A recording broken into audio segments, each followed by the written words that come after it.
आज हम पढ़ेंगे क्लास 9 साइंस का चैप्टर नंबर फर्स्ट, जिसका नाम है मैटर इन अ सराउंडिंग। तो ये जो है वो आपकी क्लास का पहला चैप्टर है। यहाँ से आपकी थोड़ी सी एडवांस लेवल की साइंस की शुरुआत होने वाली है। और जैसा कि इस चैप्टर का नाम है मैटर इन अ सराउंडिंग, मतलब कि हम इस चैप्टर में अपने आसपास के मैटर के बारे में स्टडी करेंगे। आज हम इस चैप्टर को काफ़ी शॉर्ट टाइम में एनिमेशन की हेल्प से कंप्लीट करेंगे। तो चलिए स्टार्ट करते हैं। तो जब हम अपने आसपास देखते हैं तो हमें काफ़ी सारी वेराइटीज़ की चीज़ें देखने को मिलती हैं, जिनका शेप, साइज, टेक्सचर सब कुछ अलग अलग होता है। तो इस यूनिवर्स में जो कुछ भी है, जिसे साइंटिस्ट ने मैटर नाम दिया है, काफ़ी पहले से ही ह्यूमन बींग्स जो है वो अपनी सराउंडिंग्स को जानने का प्रयास करते रहे हैं। जो एंशियंट इंडियन फिलोसोफर हैं, उन्होंने मैटर को 5 बेसिक एलिमेंट में डिस्क्राइब किया है, जिन्हें पंचतत्व भी कहा जाता है, जो कि है air, earth, fire, sky and water. यानी कि वायु, पृथ्वी, अग्नि, आकाश और जल। उनके अकॉर्डिंग कोई भी चीज़ हो, चाहे वो लिविंग हो या नॉन लिविंग हो, वो इन्हीं 5 एलिमेंट्स से मिलकर बनी होती है। और पुराने जो ग्रीक फिलोसोफर थे, उन्होंने भी सिमिलर क्लासिफिकेशन ऑफ मैटर को ही सही माना था। इसके बाद हमें देखना है कि मैटर को कैसे क्लासीफाई किया जाता है। तो मॉडर्न डे साइंटिस्ट ने मैटर को 2 बेसिस पर क्लासीफाई किया है, एक उनके केमिकल नेचर के बेसिस पर और दूसरा उनके फिजिकल नेचर के बेसिस पर। इस चैप्टर में हम मैटर के केवल फिजिकल नेचर की स्टडी करेंगे। केमिकल नेचर के बारे में हम अगले चैप्टर में पढ़ेंगे। तो आइए चलिए देखते हैं फिजिकल नेचर ऑफ मैटर को। तो पहला है matter is made up of particles, मतलब कि जो मैटर होता है वो पार्टिकल से मिलकर बना होता है। तो ये तो हो गई प्रेजेंट टाइम की बात कि हमें पता है कि मैटर पार्टिकल से मिलकर बना होता है। लेकिन पुराने टाइम में जब टेक्नोलॉजी इतनी डेवलप्ड नहीं थी, तो ये हमेशा कंफ्यूजन बनी रहती थी कि मैटर एक कंटिन्यूस ब्लॉक की तरह होता है या ये पार्टिकल से मिलकर बना होता है। तो इसको हम एक एक्टिविटी से प्रूव कर सकते हैं कि मैटर जो है वो पार्टिकल से मिलकर बना होता है। तो आइए नजर डालते हैं इस एक्टिविटी पर। तो इसके लिए हम एक 100 ml वाटर का एक बीकर लेंगे और उसको आधा पानी से भर देंगे और वाटर के लेवल को मार्क कर देंगे। इसके बाद हम इस बीकर में ग्लास रॉड की हेल्प से सॉल्ट या शुगर ऐड कर देंगे। तो जब इस बीकर में सॉल्ट या शुगर ऐड होगी, तो आप नोटिस करेंगे कि वाटर का जो लेवल है वो इंक्रीज हो गया है बीकर के अंदर। उसके बाद ये जो सॉल्ट या शुगर जो आपने ऐड की है, आप उसे ग्लास रॉड की हेल्प से हिलाएंगे, तो आप देखेंगे कि सॉल्ट या शुगर के जो पार्टिकल्स है वो वाटर में मिक्स हो जाएंगे और इससे वाटर का जो लेवल है वो डाउन हो जाएगा बीकर के अंदर। इससे हमें ये पता चलता है कि जो मैटर होता है वो पार्टिकल से मिलकर बना होता है। इसके बाद फिजिकल नेचर ऑफ मैटर के अंदर दूसरा पॉइंट है how small are these particles of matter, यानी कि ये जो मैटर के पार्टिकल्स होते हैं वो कितने छोटे होते हैं। तो इससे पहले अभी हमने देखा है कि जो मैटर होता है वो पार्टिकल से मिलकर बना होता है। इस पॉइंट में हमें ये देखना है कि ये जो पार्टिकल्स होते हैं वो कितने छोटे होते हैं। तो ये हम देखेंगे एक एक्टिविटी के थ्रू। तो इस एक्टिविटी के लिए हम एक बीकर लेंगे और उसमें 100 ml वाटर ऐड कर देंगे। उसके बाद हम उस वाटर में पोटेशियम परमैंगनेट के 2 से 3 क्रिस्टल ऐड कर देंगे। तो जब उस ग्लास ट्यूब या बीकर में थोड़ा सा पोटेशियम परमैंगनेट ऐड किया जाता है, तो उस पूरे ग्लास ट्यूब का कलर चेंज हो जाता है। और फिर ये जो ग्लास ट्यूब जिसका कलर चेंज हो चुका है, हम इसमें से 10 ml सॉल्यूशन को निकाल लेंगे और इस सॉल्यूशन को हम अगले ग्लास ट्यूब जिसमें कि 90 ml वाटर भरा हुआ है उसमें ऐड कर देंगे। और जब ये सॉल्यूशन उसमें ऐड हो जाएगा, तो आप पाएंगे कि उस पूरे सॉल्यूशन का कलर चेंज हो चुका है। और अगर हम इस दूसरे सॉल्यूशन से भी 10 ml सॉल्यूशन एक्सट्रैक्ट करके फिर अगले ग्लास ट्यूब में ऐड कर दें जिसमें कि 90 ml वाटर पहले से ही भरा हुआ है, तो इस पूरे सॉल्यूशन का भी जो कलर है वो चेंज हो जाएगा। अगर हम इसी सेम प्रोसीजर को 5 to 8 टाइम्स कंटिन्यू करते हैं, तब भी ये जो सॉल्यूशन का कलर है वो चेंज होगा। लेकिन आप यहाँ से एक चीज नोटिस कर सकते हैं, जैसे जैसे नंबर ऑफ स्टेप्स बढ़ रहे हैं, ये जो सॉल्यूशन का कलर है वो लेस डार्कर होता जा रहा है, लेकिन कलर फिर भी चेंज हो रहा है, फिर भले ही वो लास्ट में कम चेंज हो रहा हो। तो जब आप यहाँ पर ध्यान देंगे तो आप नोटिस करेंगे कि थोड़े से पोटेशियम परमैंगनेट ने कितने सारे ग्लास ट्यूब्स का कलर चेंज कर दिया। तो ऐसा इसीलिए हुआ क्योंकि थोड़ा सा पोटेशियम परमैंगनेट जो हमने टेस्ट ट्यूब में ऐड किया था, वो काफी सारे छोटे छोटे पार्टिकल्स में वाटर के अंदर जाकर ब्रेक हो जाता है। और जब यहाँ ये प्रोसीजर आगे 5 to 8 टाइम्स कंटिन्यू चलता है, तो ये पोटेशियम परमैंगनेट और भी छोटे छोटे पार्टिकल्स में ब्रेक हो जाता है। तो इससे हमें पता चलता है कि मैटर के जो पार्टिकल्स होते हैं वो काफी ज्यादा छोटे होते हैं। वो हमारी इमेजिनेशन यानी कि जितना हम सोच सकते हैं उससे भी काफी ज्यादा छोटे होते हैं। और आप अगर चाहें तो इस एक्टिविटी को घर पर भी कर सकते हैं। और अगर आपको ये एक्सपेरिमेंट करना है और आपके पास पोटेशियम परमैंगनेट नहीं है, तो आप उसकी जगह पर 2 ml डेटॉल का भी यूज कर सकते हैं। इसके बाद हमें समझना है इस चैप्टर के दूसरे टॉपिक को, जो कि characteristics of particles of matter, यानी कि मैटर के पार्टिकल्स के कैरेक्टरिस्टिक्स, यानी कि उनकी विशेषताएं। तो इसमें पहला है particles of matter have space between them, मतलब कि मैटर के जो पार्टिकल्स होते हैं उनके बीच में स्पेस होता है। और ये जो स्पेस होता है वो मैटर की स्टेट्स पर डिपेंड करता है। स्टेट्स के बारे में हम आगे पढ़ेंगे। आप यहाँ पर ये याद रखें कि ये जो पार्टिकल्स के बीच में स्पेस होता है वो सबसे ज्यादा होता है गैसेस में, उससे थोड़ा कम होता है लिक्विड्स में और सबसे कम होता है सॉलिड्स में।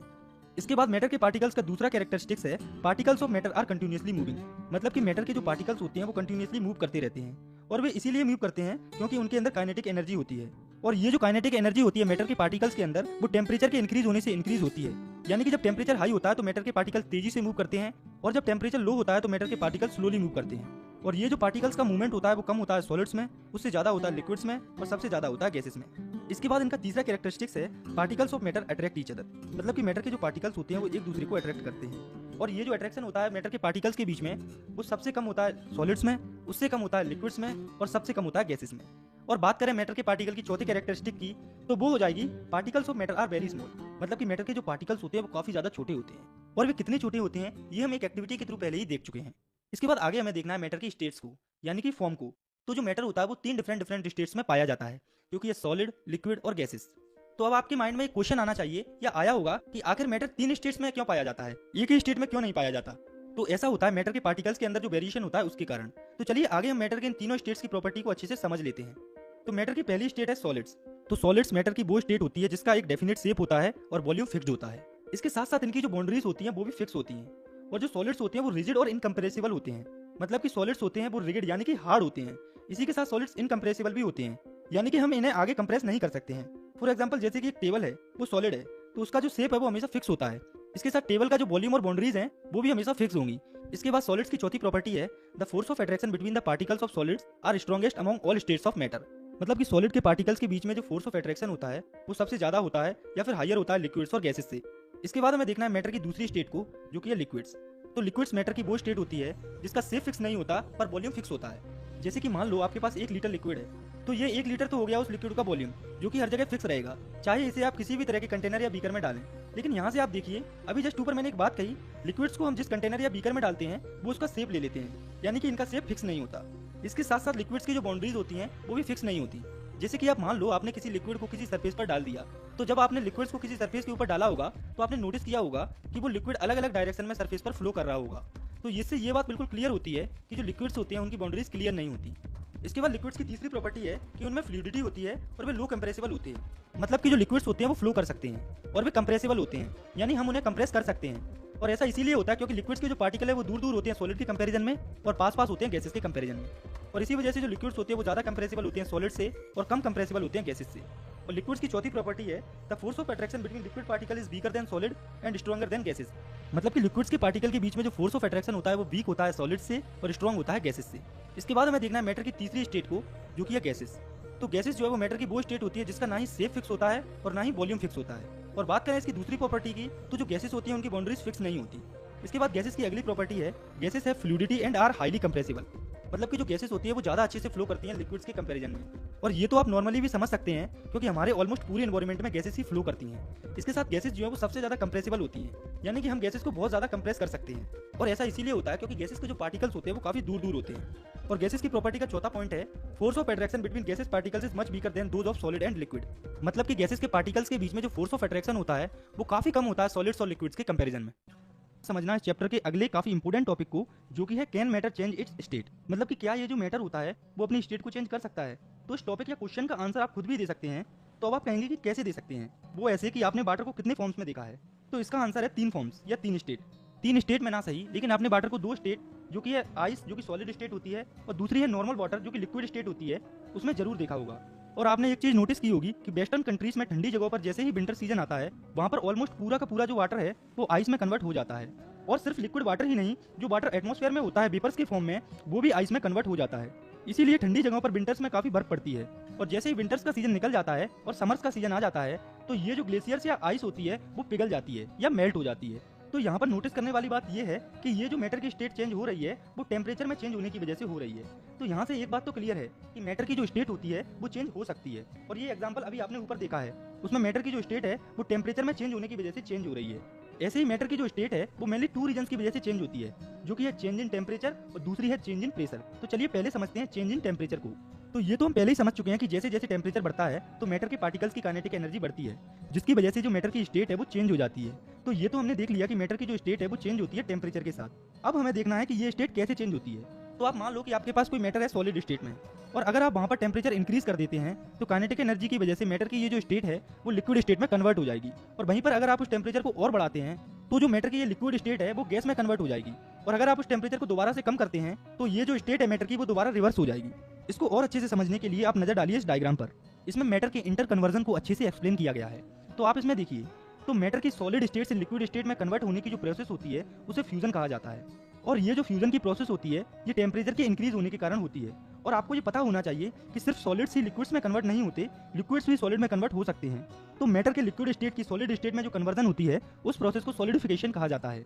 For example conversion of normal water into ice. और ये जो सॉलिडिफिकेशन की प्रोसेस होती है वो टेम्परेचर के कम होने के कारण होती है। तो ये तो हुई सॉलिड की लिक्विड में और लिक्विड की सॉलिड में कन्वर्जन। लेकिन इनके अलावा भी मैटर की एक स्टेट दूसरी स्टेट में कन्वर्ट हो सकती है, वही अब हमें देखना है। इसके बाद अगली कन्वर्जन है लिक्विड टू गैस। तो मैटर की लिक्विड स्टेट की गैस में जो कन्वर्जन होती है उस प्रोसेस को वेपराइजेशन कहते हैं। For example conversion of water into vapour during summers. तो ये प्रोसेस भी टेम्परेचर में इंक्रीज होने के कारण होती है। और अगर हम बात करें गैस के लिक्विड में कन्वर्जन की, तो वो भी हमें देखने को मिलती है। तो लिक्विड्स की गैस में जो कन्वर्ट होने की प्रोसेस होती है, उस प्रोसेस को कंडेंसेशन कहते हैं। फॉर एग्जाम्पल बारिश के टाइम पर जो वाटर वेपर गैसियस फॉर्म में होते हैं, वो लिक्विड ड्रॉप्स में कन्वर्ट होकर बरसती हैं। तो ये तो बात हुई एंड टू एंड कन्वर्जन की। लेकिन हमें इनके अलावा भी दो डायरेक्ट कन्वर्जन देखने को मिलती है, जो कि है सॉलिड टू गैस और गैस टू सॉलिड। तो पहले हम देखते हैं सॉलिड्स की कन्वर्जन गैस में। तो सॉलिड्स की गैस में कन्वर्जन की जो प्रोसेस होती है, उस प्रोसेस को सब्लिमेशन कहा जाता है। For example conversion of camphor into gas, यानी कि जब हम कपूर को जलाते हैं, जो कि सॉलिड फॉर्म में होता है, वो डायरेक्टली गैसियस स्टेट में कन्वर्ट हो जाता है। और वहीं पर गैस की सॉलिड में कन्वर्जन की जो प्रोसेस होती है, उसे डिपोजिशन कहते हैं। फॉर एग्जाम्पल जो वाटर वेपर होता है, वो कभी कभी एटमॉस्फेयर में चेंज होने के कारण डायरेक्टली आइस में कन्वर्ट हो जाता है और फ्रस्ट फॉर्म हो जाता है। इसके बाद हमें देखना है मैटर की स्टेट में चेंज के दूसरे तरीके को, जो कि effect of change in pressure, यानी कि मैटर के अंदर उसके प्रेशर में चेंज करने पर उसकी स्टेट पर क्या इंपैक्ट पड़ता है, ये अब हम देखने वाले हैं। तो टेम्परेचर के साथ साथ जो प्रेशर होता है, वो भी काफी इंपोर्टेंट रोल प्ले करता है मैटर की स्टेट में चेंज को। इसे आप ऐसे समझिए कि अभी थोड़े टाइम पहले आपने पढ़ा है कि मैटर की तीनों स्टेट्स में गैसेस जो है वो सबसे ज्यादा कंप्रेसिबल होती हैं, लिक्विड्स उनसे थोड़े कम कंप्रेसिबल होते हैं और सॉलिड्स सबसे कम कंप्रेसिबल होते हैं। तो इसका मतलब क्या है? इसका मतलब ये है कि गैसेस के पार्टिकल्स बहुत दूर दूर होते हैं, लिक्विड्स के पार्टिकल थोड़े कम दूर होते हैं और सॉलिड के पार्टिकल्स काफी पास पास होते हैं। और अब आप सोचिए कि कोई मैटर है गैसियस स्टेट में, जिसके पार्टिकल्स काफी दूर दूर हैं लिक्विड्स के कंपैरिजन में। तो अगर हम उस मैटर के गैसियस स्टेट को इतना कंप्रेस करें या इतना प्रेशर डालें कि उसके जो पार्टिकल्स हैं वो लिक्विड्स के पार्टिकल्स के बराबर आ जाएं, तो जो मैटर की गैसियस स्टेट है वो लिक्विड स्टेट्स में कन्वर्ट हो जाएगी। और अगर हम इस लिक्विड स्टेट पर और ज्यादा प्रेशर डालते हैं या कंप्रेस करते हैं, तो वो सॉलिड स्टेट में भी कन्वर्ट हो जाएगी। और अगर हम बात करें मैटर की स्टेट में प्रेशर के कारण चेंज होने के एग्जाम्पल की, तो वो भी हमें देखने को मिल जाते हैं। जैसे कि जो लाइटर होता है या गैस सिलेंडर होता है, ऑक्सीजन सिलेंडर होता है, इन तीनों में जो गैस होती है उसे कंप्रेस करके लिक्विड फॉर्म में कन्वर्ट किया जाता है और इनमें भरा जाता है। जैसे आप इस लाइटर को देखिए, जब हम इसके इस बटन को प्रेस करते हैं, तो लिक्विड जो इस लाइटर में भरा हुआ है उस पर से प्रेशर कम होता है और वो दोबारा गैसियस फॉर्म में कन्वर्ट हो जाता है और आग लग जाती है। तो अब ये तो हमने देख लिया कि टेम्परेचर में और प्रेशर में चेंज करने से मैटर की स्टेट चेंज हो जाती है। लेकिन सोचने वाली बात आखिर यहाँ पर ये है कि ये जो मैटर की स्टेट चेंज होती है, उसमें आखिर ऐसी कौन सी एनर्जी इन्वॉल्व रहती है जो कि टेम्परेचर और प्रेशर में चेंज होने से मैटर की स्टेट चेंज होती है। तो इस एनर्जी का नाम है लेटेंट हीट। तो आइए समझते हैं इसे। तो the energy which has to be supplied to change the state of a substance is called latent heat. मतलब कि ऐसी एनर्जी जो कि हमें सप्लाई करनी पड़ती है मैटर की स्टेट को चेंज करने के लिए, उसे हम लेटेंट हीट कहते हैं। इसका फॉर्मूला होता है L इक्वल्स टू Q/m, जिसमें L है लेटेंट हीट, Q है एनर्जी एब्जॉर्ब्ड या रिलीज, M है मास। इसकी SI यूनिट हो जाएगी जूल्स पर केजी। आपको लेटेंट हीट से रिलेटेड कुछ न्यूमेरिकल्स को प्रैक्टिस करना है, जो कि आपकी एनसीईआरटी में दिए हुए हैं।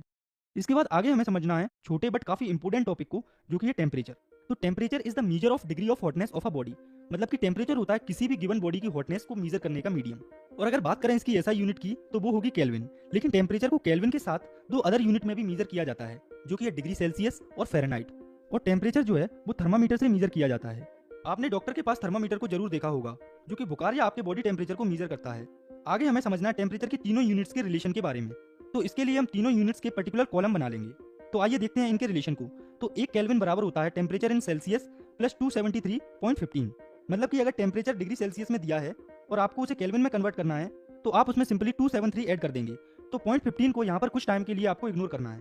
तो जब आप उस पर्टिकुलर टेम्परेचर में 273 ऐड कर देंगे, तो आपका जो टेम्परेचर डिग्री सेल्सियस में है वो केल्विन में कन्वर्ट हो जाएगा। और अगर आपका टेम्परेचर केल्विन में दिया हुआ है और आपको उस टेम्परेचर को डिग्री सेल्सियस में कन्वर्ट करना है, तो उसके लिए आप सिंपली गिवन टेम्परेचर में से 273 माइनस कर देंगे। इसके बाद है फ़ारेनहाइट में कन्वर्जन। तो इसके लिए एक सिंपल फॉर्मूला है, जो कि F equals to 9/5 into temperature in Celsius plus 32। तो अब हम इस कन्वर्जन को और अच्छे से समझने के लिए एक टेम्परेचर है केल्विन में, जो कि है 549 केल्विन। हम इसे डिग्री सेल्सियस और फ़ारेनहाइट में कन्वर्ट करेंगे। तो केल्विन के टेम्परेचर को सेल्सियस में कन्वर्ट करने के लिए हम गिवन टेम्परेचर में से 273 माइनस कर देंगे। तो अगर हम 549 के जो कि टेम्परेचर है केल्विन में, उसे सेल्सियस में कन्वर्ट करेंगे, तो टेम्परेचर होगा 276 डिग्री सेल्सियस। तो अगर हम 549 के जो कि टेम्परेचर है केल्विन में, उसे सेल्सियस में कन्वर्ट करेंगे, तो टेम्परेचर होगा 276 डिग्री सेल्सियस। तो अगर हम इस टेम्परेचर को फ़ारेनहाइट में कन्वर्ट करना चाहें, तो वो भी इस फॉर्मूले से हम कर सकते हैं। तो हम इस फॉर्मूले में गिवन वैल्यूज को पुट कर देंगे। तो यहाँ से हमारा टेम्परेचर आ जाएगा 528.8 फ़ारेनहाइट। तो यहाँ से आपको सिंपली इतना समझना है कि ये जो गिवन फॉर्मूलेस हैं, इनकी हेल्प से आप टेम्परेचर के एक यूनिट को दूसरी यूनिट में कन्वर्ट कर सकते हैं। आप अपने आप से भी टेम्परेचर चेंज के कुछ एग्जांपल्स को प्रैक्टिस कर सकते हैं टॉपिक को, जो कि है इवोपोरेशन।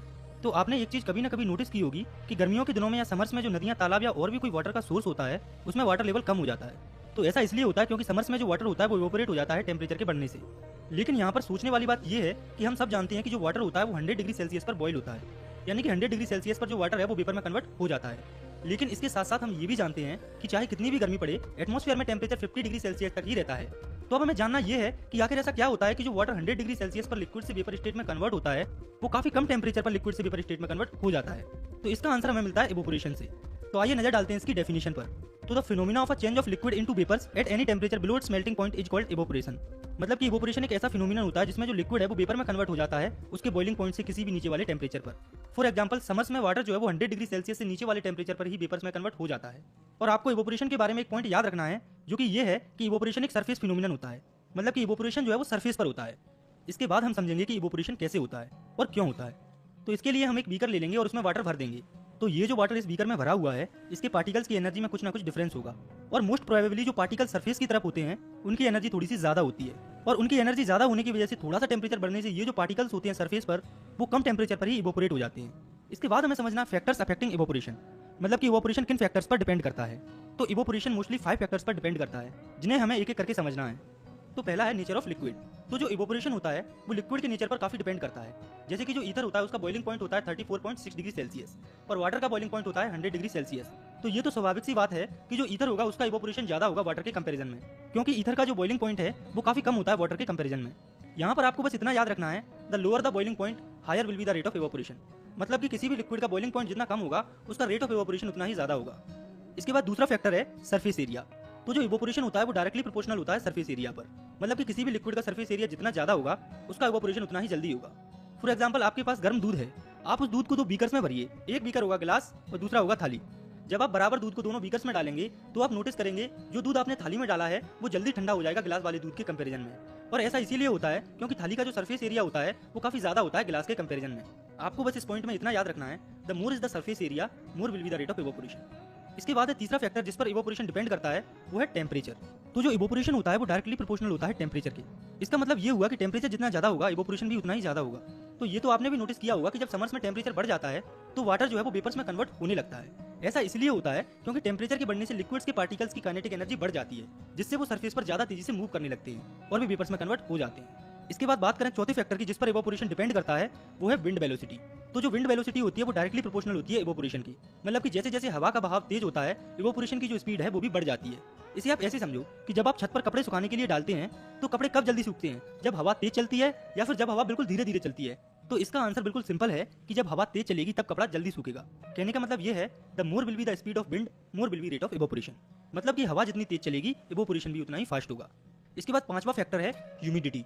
तो ह्यूमिडिटी बेसिकली होती है presence of water vapour in air. मतलब कि एयर के अंदर वाटर वेपर के जो मॉलिक्यूल्स प्रेजेंट होते हैं उसे ह्यूमिडिटी कहा जाता है। और आपको ये याद रखना है कि जब ह्यूमिडिटी हाई होती है तब इवोपोरेशन स्लो होता है और जब ह्यूमिडिटी लो होती है तब इवोपोरेशन फास्ट होता है। इसको आप ऐसे समझिए कि सड़क पर या कहीं भी कोई छोटा सा गड्ढा है, उस गड्ढे में पानी भरा हुआ है, तो उस गड्ढे से पानी जो है वो कौन से सीजन में जल्दी इवोपोरेट होगा, समर्स में या रेनी सीजन में। तो इसका आंसर होगा कि वाटर जो है वो समर्स में जल्दी इवोपोरेट होगा। तो ऐसा इसीलिए हुआ क्योंकि समर्स में जो ह्यूमिडिटी होती है वो काफी कम होती है रेनी सीजन के कंपैरिजन में। इसके बाद हमें समझना है इवोपोरेशन से रिलेटेड एक काफी जरूरी पॉइंट को, जो कि है इवोपोरेशन कॉज कूलिंग। मतलब कि जो इवोपोरेशन की प्रोसेस होती है उसमें हमें कूलिंग देखने को मिलती है। हमें इसी पॉइंट को अच्छे से समझना है। तो ऐसा इसीलिए होता है क्योंकि जब भी लिक्विड्स के पार्टिकल्स वेपर्स में कन्वर्ट होते हैं तो वो अपने सराउंडिंग से कुछ ना कुछ एनर्जी लेते हैं।